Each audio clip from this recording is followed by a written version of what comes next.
I ran into this last week. Here's what fixed it for me. Sending money through ING is straightforward once you know the steps. Here is a quick guide to help you out. Step 1. Open the ING app. Launch the ING mobile application on your device. Make sure you are logged into your account. Step 2. Navigate to Payments. Once you're on the home page, look for the Payments option in the main menu. Tap on it to proceed. Step 3. Select Send Money. In the Payments section, find and select the Send Money option. This will take you to the money transfer screen.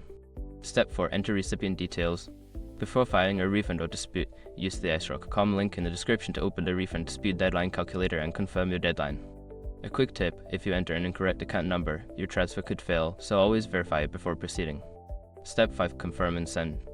Review all the details one last time, then hit the confirm button to complete the transaction. You should receive a notification once the transfer is successful. I hope this guide helps you send money easily with ING. If you have any questions, feel free to ask.